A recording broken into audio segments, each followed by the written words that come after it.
Okay, the weather calmed down a lot, so I actually went for a short walk. This is the scene.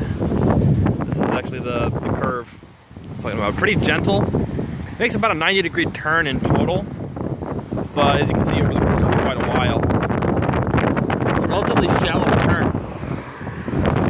Actually, a lot more traffic on the road than I'm used to right now, so bear with me if I stop talking.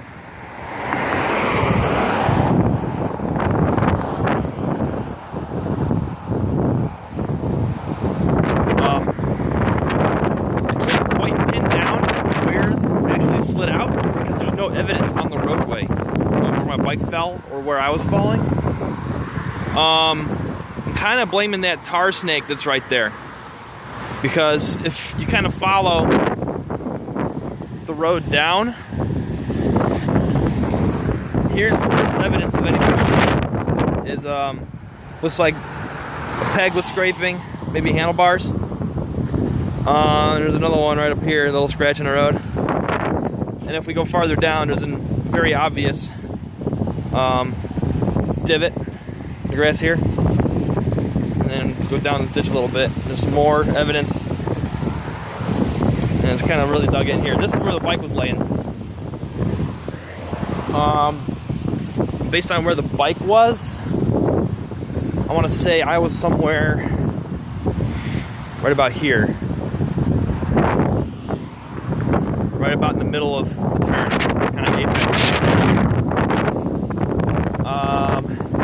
If you kind of follow the way those tires were going, they're kind of heading straight for that tar snake that's in the road.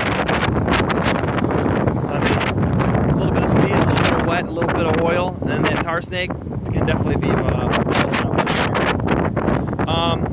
interesting thing to note is what I avoided. The remnants of what used to be a sign here.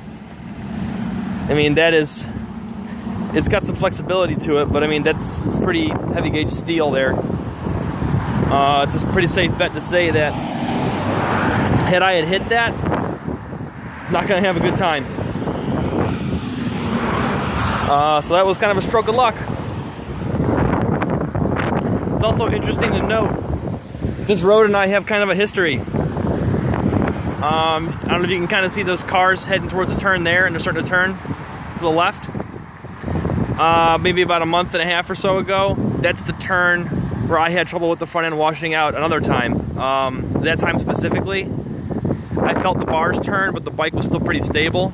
I was able to correct for it and keep the bike up, finish the turn, not a problem. This time though, it wasn't like the bars spun on me and then I went down. It was pretty much, I just went down straight away. There was almost no chance for me to counter steer. And then a little farther up the road this way is, there's a set of train tracks. That's where I had one of my first really close encounters with another, like a person in a car. My first really major scare as far as almost hitting somebody was at those train tracks. I might have mentioned the story before, but it's probably lost. I'm not going to go into the details now. It's just funny to note that I almost got in an accident over there by the train tracks. I almost went down in the next turn up when it was wet. And third time's the charm, I went down in the middle of this curve at some point today. So, not fun. Could have been a lot worse. I didn't realize how close I came to that sign pole until just now when I walked over to it. You know, if I was more superstitious, I'd be inclined to blame it on the cemetery that's only a few feet from here. But, I don't know, I don't really believe in that kind of stuff. Anyway, later.